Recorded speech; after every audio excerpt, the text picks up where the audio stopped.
Okay, here we go. Lesson 3.4a. This one will be broken up into two parts. This first one will have a worksheet as homework, and I've included that in the email as a PDF. Okay, so finally, we get to work on some recognizable shapes, right? We're still going to be using segments, lines, rays, planes, and all that. We're actually going to make a shape today. All right, so math people like to name things very accurately. So a lot of vocabulary today. So when we talk about shapes, shapes without curves, we're talking about these things called polygons, two-dimensional shapes, two-dimensional shapes. So what's a polygon? Well, a polygon is a closed plane figure with at least three sides made from segments joined at their endpoints. I'll explain every bit of that. So write that one down, pause, and then play. Okay, so what does it say? It says a closed plane figure made up of at least three sides, all right? Made from segments. So I need at least three segments. I got three segments. All right, so let's see. How can I arrange those three segments? So if I arrange those three segments haphazardly, I get to, well, I'm not sure what that one is. Let's see. Did I violate any of the rules? Well, I did not join the segments at their endpoint. I put that red one kind of in the middle of the black, and that's not allowed. So that's not a recognizable shape. How about this one? Well, it looks like I I connected all the segments at endpoints, but I left it open, right? It's an open figure. I can go to the inside of that shape. So that's not a polygon. But if I close it, in fact, if I join all the segments at their endpoints and I make it closed, I get to a recognizable shape. All right, so that's what a polygon is. Where does polygon come from? Poly comes from the word many and angle. Poly means many, gon means angle. So many angles, many angles. And yes, that type of polygon gets a specific name, right? So the first real shape of the year, and it's the most widely used shape in all of geometry. Open up your book to almost any page and you will see this shape, right? Nearly every single problem we deal with this year will involve this shape. And yes, it is a triangle. So a triangle is a three-sided polygon. Triangles have vertices. Vertices are those angles. There where the two sides come together, they form a vertice. A single would be vertex. Vertice would be plural. How do we name triangles? Triangles are named by their vertices. You pick a letter, any letter, you put the triangle symbol down, and then choose that letter and either go clockwise or counterclockwise. So if we go clockwise, that would be triangle ABC. If we go counterclockwise, that would be triangle ACB. If you had started with B, that would be BCA or BAC. If you had started with C, that would be CAB or CBA. All right, if this sounds like a slightly a review, it's because you were taught this in pre-algebra. If we classify triangles by their side lengths, let's see if you remember this from pre-algebra. By side lengths, we have where none of the sides are equal. Those are called scalene triangles. Where two of the sides are equal, isosceles triangles. Notice those two red tick marks. Our book always used red tick marks for congruent sides. And if all three sides are the same, we call it an equilateral. Equilateral means side, equal sides. So classifying triangles by their sides, there's three of them. There they are. Put them in your book of truth. But we can also classify them by angles. There are four of these. If the triangle has nothing but acute angles, it's called an acute triangle. If a triangle has one obtuse angle, I'll prove why I can only have one obtuse in a second, then it's called an obtuse triangle. Notice an obtuse triangle has one obtuse and two acute angles. It could be a right triangle. Right triangles have one right angle, two acute angles. And lastly, if all the angles are the same, it will be acute, but it will also be called an equiangular, where all the angles are equal to one another. Those are the four types of triangles by angle measurements. Quick note, new idea. It is possible, if you choose to, if you would like, if it's helpful, to draw what's called an auxiliary line. An auxiliary line is an extra line added to a diagram. Look, I'm adding a line to this diagram. I'm extending the bottom segment there to the right. Auxiliary lines are typically red and dashed. They don't have to be dashed, but typically they are. And they also don't have to be red, but in our book, typically they are. Those are auxiliary lines. Do you remember last class when we said that the sum of the interior angles add up to 180? I said I would prove it. Well, let's prove it, right? I'm going to prove that all the angles inside a triangle add up to 180 each and every single time. So in order to prove that, Let's do a proof.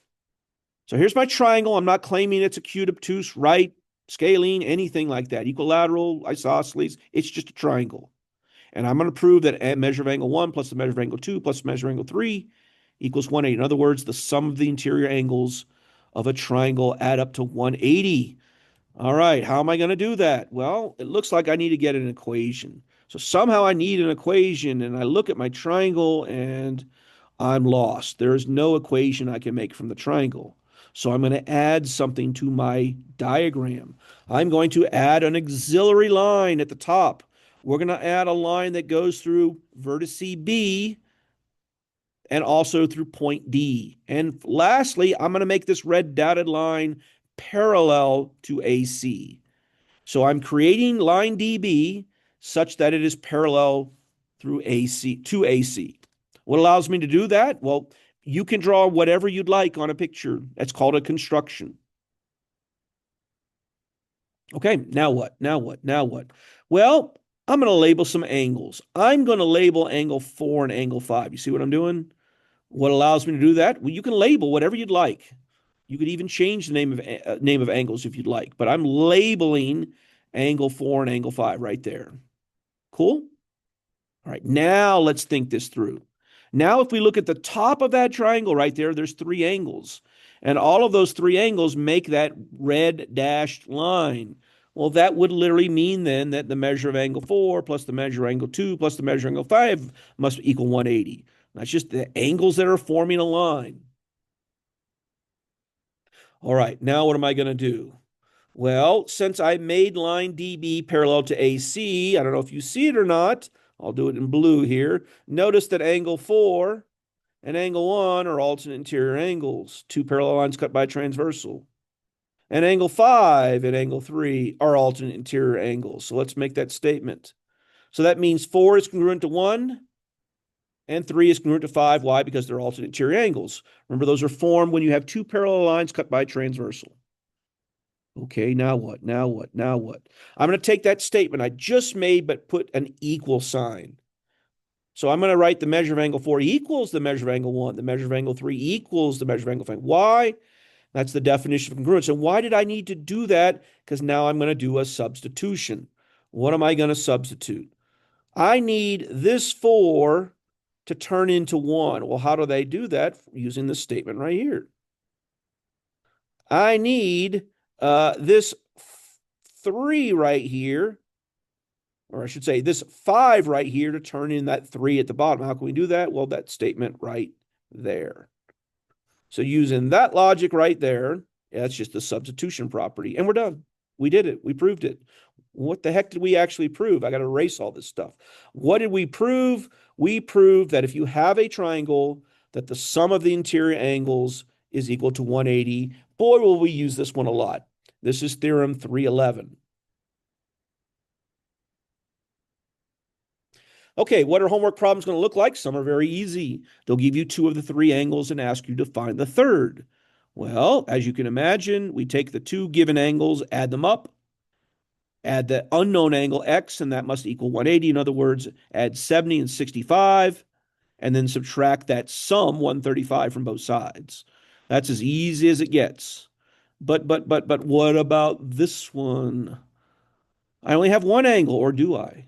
No, I have actually 2 angles. I've got a 60 and a 90. So it's the same as the previous one. I add the 2 angles, subtract 150 from both sides, and I get to x is equal to 30. Okay, now what? Now let's do some medium, more challenging ones. All right, what's the difference between this one and the previous one? This one and the previous one? Well, it looks like the previous one had nothing but numbers, whereas this one has variable expressions. I can't stop. I was talking to somebody. Okay, so we're going to handle this one exactly the same way. Exactly the same way. We got 3 angles. They're on the inside of a triangle, so they add up to 180. So we're simply going to add those values up to 180. Let's do some simplification on the left side. 5x and 6x, 11x. 12 and 80 is 92, and now it's a 2-step equation. Just solve that for x. Subtract 92, divide by 11, and we get to the value x is equal to 8. Now, did we answer the question? Let's look. We got x equals 8. Feels like we're done, but the question said, how big is angle A? And if we look at angle A right here, it says angle A is equal to 5x. So one last step.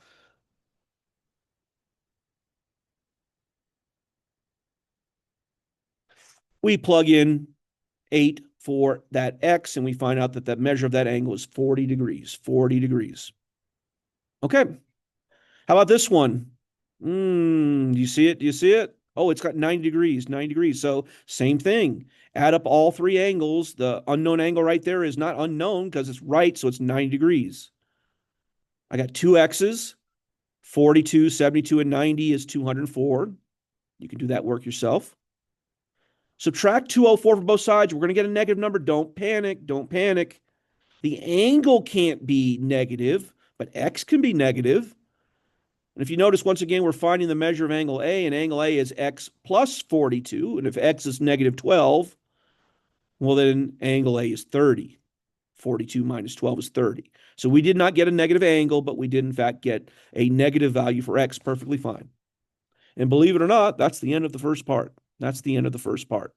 So once again, I've included this worksheet on the email as a PDF. So if you have any questions on that or anything else, then see me in the hallway, send me an email, or stay after school. I can give you help after that because golf season's over. All right, I'll see you next class.